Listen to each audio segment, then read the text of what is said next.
Chapter 15. The next morning we get the first snowfall of the season. Big, fat flakes fall outside the windows of room H5. Freddy zooms over and touches the window. "Nice," he says. Mrs. Shannon rolls all of us closer so we can watch the snow accumulate on the grass and trees. It's really pretty. Even Jill seems to relax. "We're gonna play in the snow?" asks Maria. "No, Maria. It's too cold to play outside, but guess what? It's getting close to Christmas." Maria cheers. "I've heard it's some sort of tradition round here to decorate this old styrofoam snowman," Mrs. Shannon continues. She makes a face as she pulls Sydney's head out of his box. Maria starts to hug it, but Mrs. Shannon stops her and says, "I believe in the smell of fresh pine trees at holiday time and real candy canes and popcorn garland. Tomorrow, I'm bringing in a real tree and we're going to make it beautiful." Freddie and Carl slap palms. Maria looks disappointed for a moment, but she seems to forget about the snowman as Mrs. Shannon gives everyone a soft piece of chocolate candy. She wisely stuffs Sydney back into his box. While Mrs. Shannon shows the rest of the class how to make paper snowflakes, Catherine and I sit together in front of the one clunky classroom computer and do web searches on communication devices. It's so slow. Sometimes it gets jammed up and stalls, and we have to reboot it and start all over. Room H5 always gets the big, old, leftover computers that the other classrooms no longer want. Catherine and I research all kinds of electronic talking and communication devices that have been designed for people like me. Lots of them seem as clunky and awkward as our room computer. Some look really complicated. All of them are expensive. Crazy expensive. Some of the websites don't even list the prices, like they're afraid to specify how much the thing costs. The devices that use standard computer keyboards wouldn't work. I'd have no way to hit the individual keys. I need something that would work with just my thumbs. We find adapted computers, talking boards that speak the words, push button systems, and even devices that work with blinks or head nods. Finally, we find something called a MediTalker that looks like a possibility. It has space big enough for my thumbs to get into and millions of words and phrases built into it. I watch an online video of a boy about my age using one, and even though he clearly has no voice of his own, this little box lets him tell all the details of his recent birthday party. I got so excited that my legs start kicking and my arms start flailing, and I look like some kind of crazy human helicopter. Catherine prints out the information and tucks it into the book bag that is attached to the back of my chair. "Good luck, Melody," she whispers as she leaves for the day.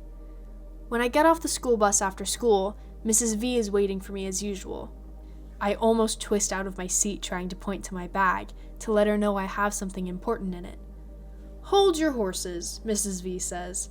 "Since when are you excited to do homework? What's got you all in a tizzy today?" I just grin and kick. After my snack of caramel candy, first, and tuna melt, last, and after Penny, who has just gotten up from her nap, eats her applesauce, Mrs. V finally pulls the papers out of my bag. "Well, this is exactly what you need," Mrs. V says, slapping the printouts onto the table after reading them. "No wonder you're all fired up." "Yes, yes, yes!" I point. Then I point to the individual words. Talk to Mom and Dad. Talk, talk, talk. "I'll do just that, just as soon as they get home from work, Melody," Mrs. V promises. I can hardly wait.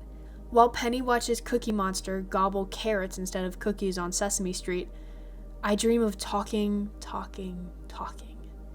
When Mom picks us up, Mrs. V, true to her word, not only shows Mom the printouts, but even has her computer already set to the web page where the MediTalker is advertised and sold. Penny sits on Mom's lap and keeps pushing computer keys, messing up the display, which is getting on my nerves. But Mom watches the video that shows people actually talking and cracking jokes and even going to college by using that machine. Mrs. V explains to Mom how this is exactly right for me, and Mom, instead of being practical and sensible and thrifty like she usually is, seems to agree. Looks like insurance will cover about half the cost, she muses as she navigates the website. Let me talk to Chuck. This is long overdue. Tonight? I ask from my board. Yep, tonight, Mom says, giving me a squeeze. But nothing happens right away in my world. Mom fills out the online application for the machine the next day and sends it in. I wait. Then we have to ask my doctor to fax in a prescription. I've heard of prescriptions for antibiotics, but for machines? That seems crazy. Who'd ever want this machine unless they needed it? I wait. Next, we have to get approval from our insurance company. More paperwork and phone calls, more questions and answers. I wait. A parental financial statement has to be turned in. You gotta be kidding. Why do they make it so complicated? I wait. The medical form was missing one signature and has to be resubmitted. I wait. One last approval form from a school official has to be turned in. I wait. I realize I've been waiting for this thing all my life. Finally, on the Wednesday before Christmas, the Meditalker arrives. I need no other gift. When I get home from school, Mrs. V tells me that she hurried to my house when she saw the UPS truck pulling up in our driveway. She signed for the package and brought it to her house for safekeeping. The huge brown box sits there taped and secure, and it is addressed to me. I wiggle and squeal and insist we open it right away. I can feel one of my tornadoes coming on. Spastic City, here I come. Calm down, Mellow Yellow, Mrs. V says, placing a hand on my shoulder, but I can't relax. Open, open, open, I tap. Well, your mom knew you'd be impatient, Mrs. V says, so when I called her to say it arrived, she told me it was okay for us to open it. I feel like I'm going to have a heart attack watching Mrs. V carefully open the edges of the box. She lets me pull at the brown paper inside. Then, under about a mile of bubble wrap, there it is. The Meditalker. Smaller than I expected. It's only the size of my wheelchair tray, but it's sleek and shiny and cool to the touch. It is like a butterfly ready to unfold its wings. Boy, oh boy, I can't wait to try it. Mrs. V plugs it into a wall outlet to charge the battery, then pulls out the huge booklet of directions. Woo, she says. This will take a year to read and understand. She flops down in a soft, easy chair with Penny on her lap and begins to read. And I begin to wait. And wait. And wait. Finally, when I just know I'm going to explode, I wheel over to the table where the Meditalker sits. I've seen kids at school play video games they've never seen before, and I've seen them program their phones and computers without touching a book of instructions. So I take my right thumb and push the on button. The board whirs and glows, and then a welcome message appears on the screen. I push another button, and a voice that sounds like an Englishman with a really bad head cold blurts out, "Welcome to the Meditalker." Mrs. V jumps from the couch. I shriek with joy. It looks like you're way ahead of me, Melody. Not that I'm surprised. She sets Penny down. Now let's see what this machine can do. I feel like Christopher Columbus bumping into America. It had been there all the time, but he was the first one from his world to find it. I wonder if his heart had beat as fast as mine is. We quickly discover that the Meditalker has more than a dozen levels, all easily reached with just one button. So on level 1, we program in the names of everyone I know. My name, all the members of my family, kids and teachers at school, My doctors, the neighbors, my parents' friends, and of course, Mrs. V. On the second level, she insists we add all the vocabulary words we've been collecting on our multicolored 3x5-inch flashcards. Type, save. Type, save. Mrs. V's fingers fly as she keeps adding words for me. Lots of our vocabulary words are already in the machine's memory, but she gives me more.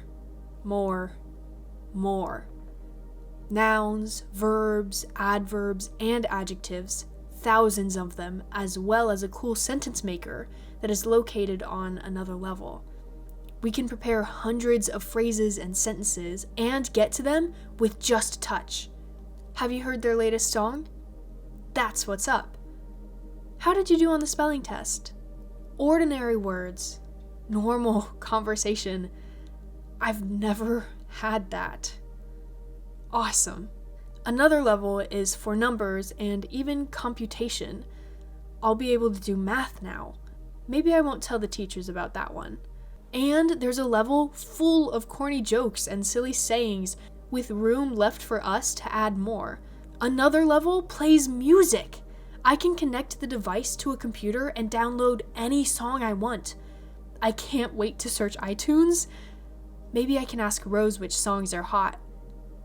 Rose! I can actually talk to Rose now. We stop programming after a while.